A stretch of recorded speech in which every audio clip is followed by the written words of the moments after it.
The Book of Ruth. Ruth, chapter 1. In the days when the judges ruled, there was a famine in the land. So a man from Bethlehem in Judah, together with his wife and 2 sons, went to live for a while in the country of Moab. The man's name was Elimelech. His wife's name was Naomi, and the names of his 2 sons were Mahlon and Chilion. They were Ephrathites from Bethlehem, Judah, and they went to Moab and lived there. Now Elimelech, Naomi's husband, died, and she was left with her 2 sons.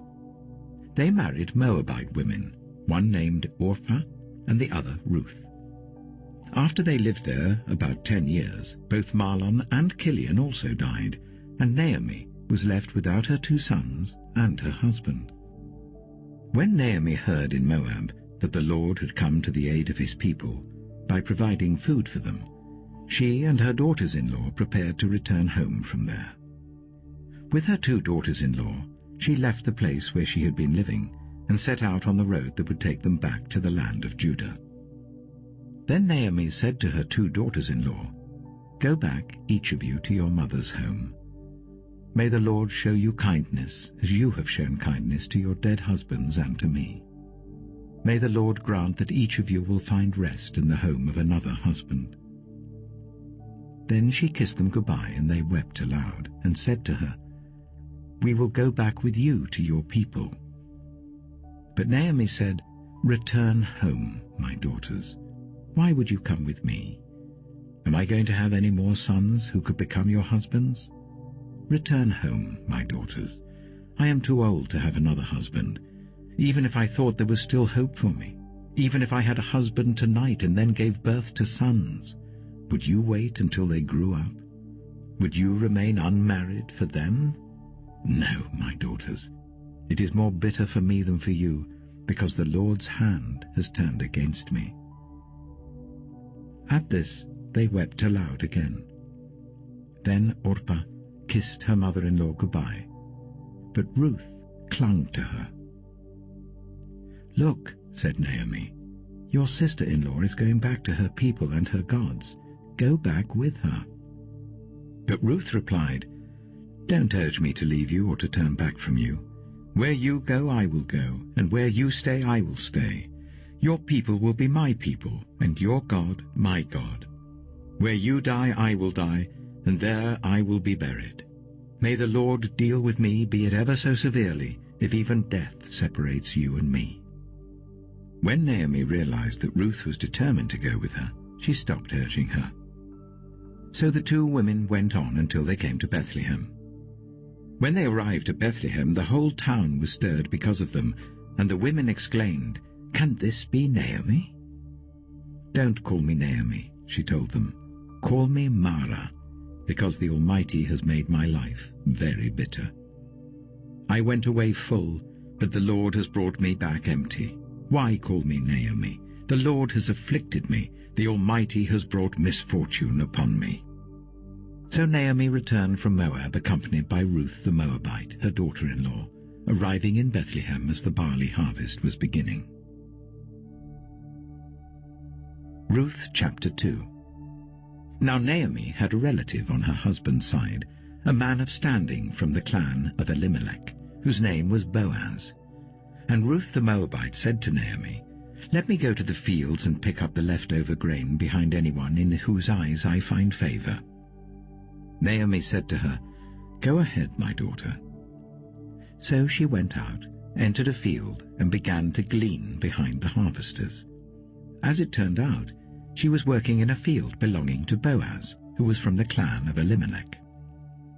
Just then Boaz arrived from Bethlehem and greeted the harvesters. "The Lord be with you."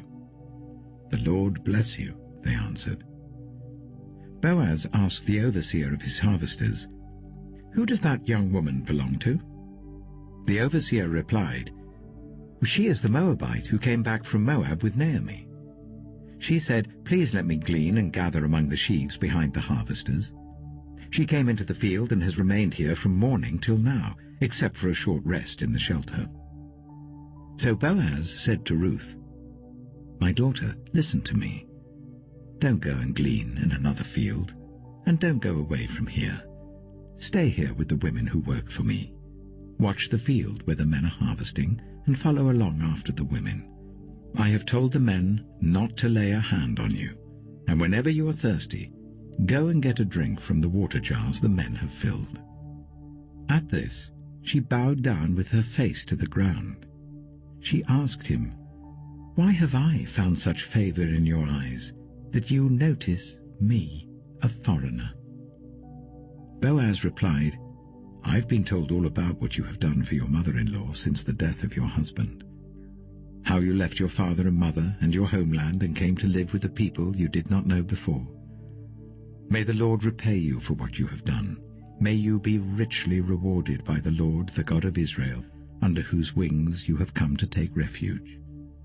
May I continue to find favor in your eyes, my Lord," she said.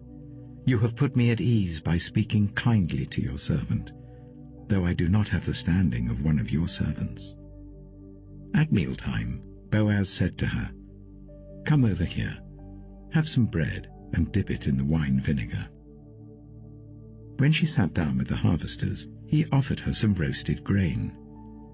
She ate all she wanted and had some left over. As she got up to glean, Boaz gave orders to his men, "Let her gather among the sheaves and don't reprimand her. Even pull out some stalks for her from the bundles and leave them for her to pick up, and don't rebuke her." So Ruth gleaned in the field until evening.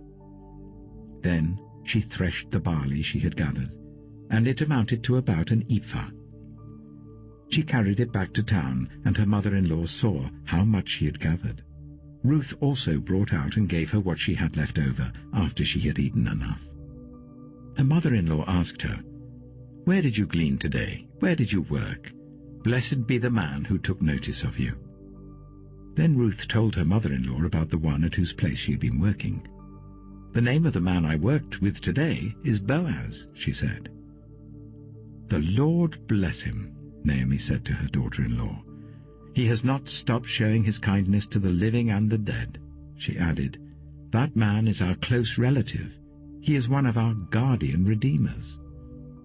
Then Ruth the Moabite said, "He even said to me, 'Stay with my workers until they finish harvesting all my grain.'" Naomi said to Ruth, her daughter-in-law, "It will be good for you, my daughter, to go with the women who work for him, because in someone else's field you might be harmed."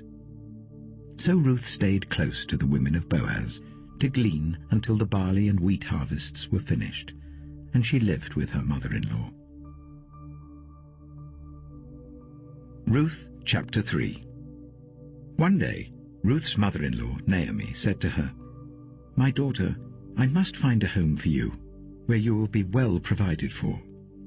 Now Boaz, with whose women you have worked, is a relative of ours. Tonight he will be winnowing barley on the threshing floor. Wash, put on perfume, and get dressed in your best clothes. Then go down to the threshing floor, but don't let him know you are there until he has finished eating and drinking. When he lies down, note the place where he's lying. Then go and uncover his feet and lie down. He will tell you what to do." "I will do whatever you say," Ruth answered. So she went down to the threshing floor and did everything her mother-in-law told her to do.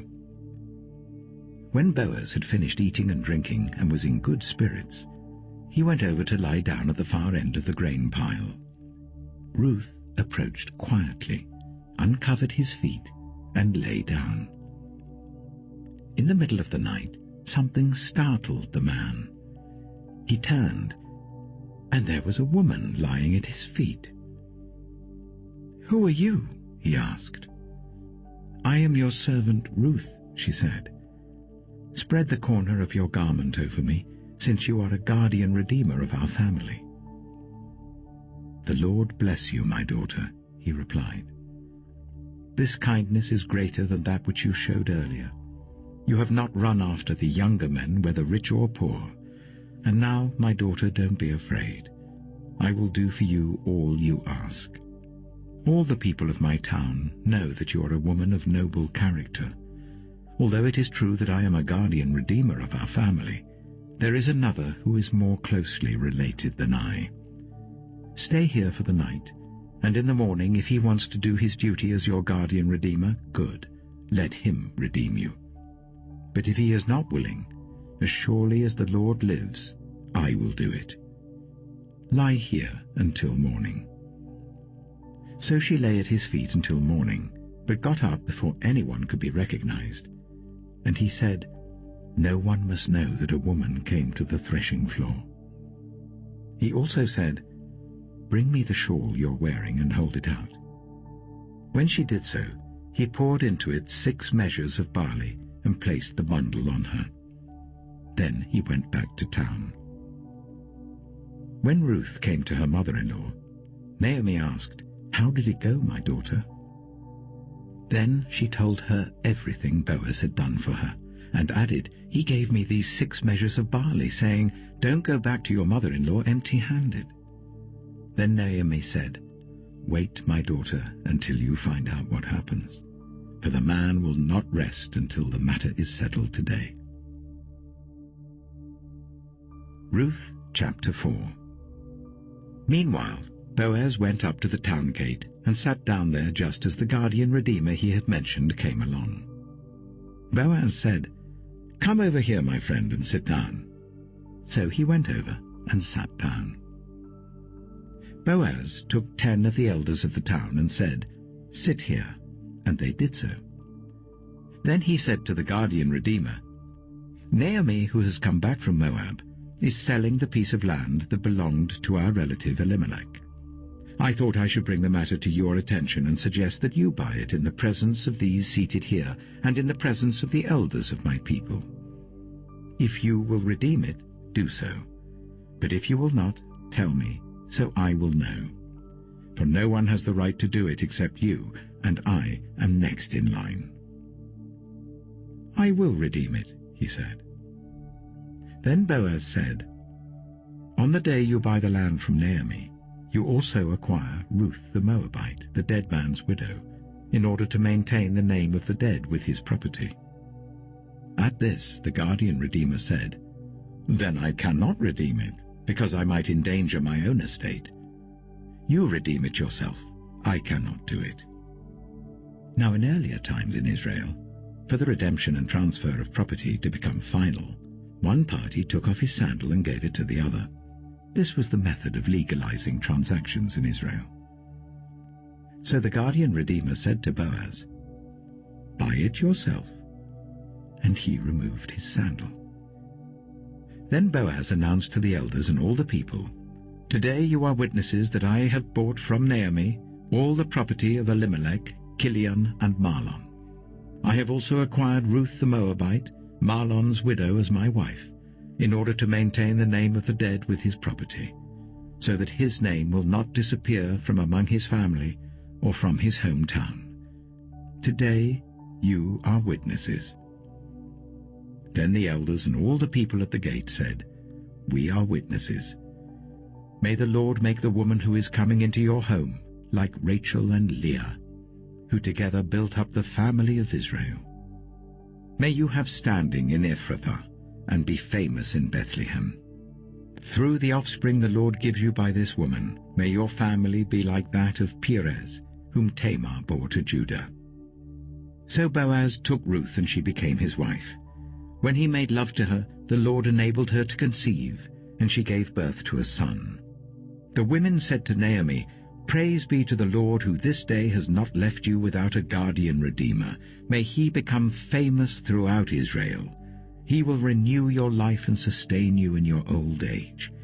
For your daughter-in-law, who loves you and who is better to you than 7 sons, has given him birth." Then Naomi took the child in her arms and cared for him. The women living there said, "Naomi has a son." And they named him Obed. He was the father of Jesse, the father of David. This, then, is the family line of Perez. Perez was the father of Hezron, Hezron the father of Ram, Ram the father of Amminadab, Amminadab the father of Nahshon, Nahshon the father of Salmon, Salmon the father of Boaz, Boaz the father of Obed, Obed the father of Jesse, and Jesse the father of David. Olá, querido amigo. Você ama ler e busca sempre crescer espiritualmente? Então eu tenho uma novidade que vai transformar o seu tempo de leitura. Apresento a você o nosso novo canal Lendo Juntos. Livros Cristãos, um espaço dedicado a quem deseja conhecer, refletir e se aprofundar na palavra de Deus através de livros que edificam, ensinam e inspiram. Em cada vídeo, vamos compartilhar leituras de livros cristãos, explorar suas mensagens, aprender lições valiosas para o dia a dia e fortalecer a nossa fé juntos. Se você sente o desejo de crescer espiritualmente e tornar sua caminhada cristã mais profunda, este canal é para você. Aqui, a leitura se torna uma experiência compartilhada, com muitos insights que vão transformar sua vida. Então, inscreva-se no Lendo Juntos, Livros Cristãos. Ative o sininho para não perder nenhum conteúdo e venha fazer parte dessa jornada de fé e aprendizado. Estamos esperando por você.